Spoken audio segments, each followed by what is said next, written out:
کیا بات ہے عرفان بھائی، ڈسٹرب لگ رہے ہیں؟ بس یار کیا بتاؤں، میرے ابو مجھ سے محبت نہیں کرتے. کیا مطلب؟ دیکھو نا، جب دیکھو ڈانٹتے رہتے ہیں. ابھی بھی گھر سب کے سامنے مجھے ڈانٹ دیا. ہر بات کے لیے منع کرتے رہتے ہیں، یہ نہ کرو وہ نہ کرو، یہاں نہیں جاؤ وہاں نہیں جاؤ. اتفاق سے میرے ابو بھی ایسے ہی ہیں. مجھے تو ایسا لگتا ہے دنیا کے سارے ابو ایک جیسے ہوتے ہیں. صحیح کہہ رہے ہیں آپ. نہ کہیں گھومنے لے کر جاتے ہیں اور نہ ہی کوئی میری فرمائش پوری کرتے ہیں. صرف سنڈے کے سنڈے دیکھنے کو ملتے ہیں، ورنہ صبح جاتے ہیں اور رات کو ہمارے سونے کے بعد آتے ہیں. دوسرے بچوں کے پاپا انہیں مہنگے مہنگے کھلونے اور چیزیں دلاتے ہیں. میرے ابو تو بس مجھے امید ہی دیتے رہتے ہیں. جی ہاں، آپ نے بالکل صحیح کہا. دنیا کے سارے ابو ایک جیسے ہی ہوتے ہیں. وہ خود سے زیادہ اپنے بچوں اور فیملی کا خیال رکھتے ہیں. کیا آپ نے کبھی یہ سوچا کہ کیا ان کا دل نہیں کرتا ہوگا کہ وہ بھی گھر میں رہیں، سکون سے بیٹھ کر آرام کریں؟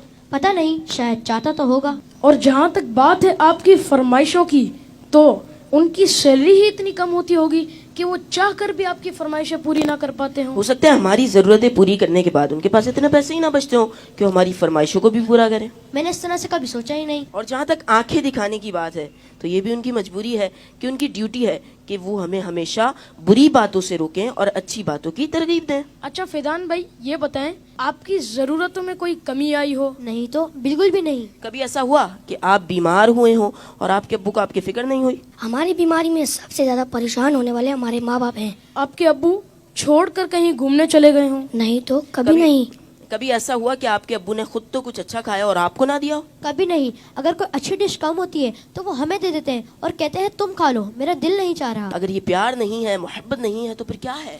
ماں اور باپ دونوں ہی محبت کرتے ہیں، لیکن ماں کی محبت نظر آ جاتی ہے اور باپ کی محبت کو محسوس کرنا پڑتا ہے. میں کتنا غلط سوچ رہا تھا اپنے ابو کے بارے میں.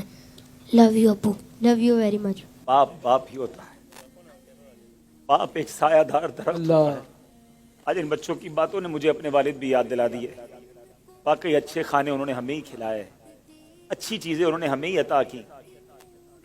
اور وہ بچے جن کے والدین ان کی فرمائشیں پوری نہیں کرتے نا، انہیں یہ سوچنا چاہیے. صرف میں بچوں سے بات نہیں کروں گا، گھر کے اور بھی افراد ہیں، زوجہ بھی ہے، بیٹی بھی ہے. وہ کہتی ہے ابو آپ ہمارے لیے کچھ لاتے نہیں ہیں. بیوی کہتی شوہر سے آپ کچھ لاتے نہیں. اس بیچارے سے تو پوچھو اس کی مجبوری کیا ہے. صبح سے گھر سے نکلتا ہے، چاہے سردی ہو چاہے گرمی ہو. کوئی موٹر سائیکل پر جاتا ہے، کوئی بس پہ بیٹھ کے جاتا ہے، کوئی دو بسیں بدل کے جاتا ہے، بارش میں بھی جاتا ہے. کیوں جاتا ہے؟ کہ چھٹی کروں گا تو تنخواہ کم ہو جائے گی. تنخواہ کم ہو جائے گی تو بچوں کو کیسے پورا کروں گا؟ اسکول کی فیس بھی دینی ہے، بچوں کے لیے کپڑے بھی لانے ہیں، کھانا بھی وقت پر لانا ہے. ہر چیز ہمیں تیار ملتی ہے. اس کی سورس کون ہے؟ وہ سورس ہمارے والد ہیں. اور بہت پیاری بات اس بچے نے کہی کہ ماں کا پیار تو نظر آتا ہے، والد کا پیار محسوس کرنا پڑتا ہے. پوچھو ان سے جن کا باپ چلا گیا. والد ایک سایہ دار درخت ہے. کبھی درخت کو دیکھا آپ نے؟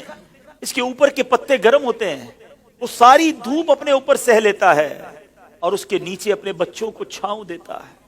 مگر لوگ بعض اوقات اپنے والد کی قدر نہیں کرتے، اپنے والد سے الجھتے ہیں، اپنے والد کو برا بھلا کہتے ہیں. یاد رکھیے میرے آقا فرماتے ہیں، اس کا مضمون یہ ہے کہ والد کی رضا میں اللہ کی رضا ہے اور والد کی ناراضی میں اللہ کی ناراضی ہے.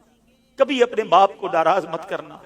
اگر وہ بوڑھے ہو گئے ہیں تو اب تمہاری باری آئی ہے، ان کی خدمت کرو. انہیں یہ احساس دلاؤ کہ اب میری باری ہے آپ کی خدمت کرنے کی. ہم اپنی ماں کو تو کہہ بیٹھتے کہ ماں میں تم سے بہت پیار کرتا ہوں. میں ساری دنیا کے بچوں سے پوچھتا ہوں کہ کب اپنے باپ کو کہا تھا کہ ابو آئی لو یو، والد صاحب میں آپ سے بہت پیار کرتا ہوں. آپ دنیا میں آج میں جو کچھ ہوں ابا جان میں آپ کی وجہ سے ہوں. یہاں تک پہنچایا مجھے آپ نے ہے. ارے جس نے انگلی پکڑ کر چلانا سکھایا، جس نے ہر مشکل میں کہا گھبرانا نہیں، میں تمہارے ساتھ ہوں. کہیں پھنس جاتا تھا تو ابو کے پاس آتا تھا، وہ کہتے بیٹا میں سنبھال لوں گا. اب وہ جب چلے گئے اب پتا چلتا ہے کہ کون ہے جو سنبھالے گا. بچپن اور بڑھاپا برابر ہوتا ہے. جب ہم چھوٹے تھے ہم نے بڑی ضدیں کی، ہم نے بہت اپنی باتیں منوائیں. اب سمجھو والد صاحب کا جب بڑھاپا آ گیا تو میں نے ان کی باتیں ماننی ہے. ان کی غصے کو برا نہیں ماننا، ان کے ٹوکنے کو برا نہیں ماننا. کبھی باپ کا دل مت دکھانا. یہ مت کہنا کہ آپ کو نہیں معلوم. ارے اسے کہتے ہو کہ نہیں معلوم جس نے ہمیں چلنا سکھایا، جس نے ہمیں کھڑا ہونا سکھایا، ہر مشکل میں جس نے ہماری مدد کی. خدارا میں ساری دنیا کے بیٹوں سے، ساری دنیا کی بچیوں سے، ساری اولاد سے گزارش کرتا ہوں اگر تمہارے والد زندہ ہیں ان کو خوش رکھنا. اور بوڑھے ہو گئے تو اب احساس دلاؤ ان کو کہ ابو جان آپ نے بڑا کام کیا ہمارے لیے.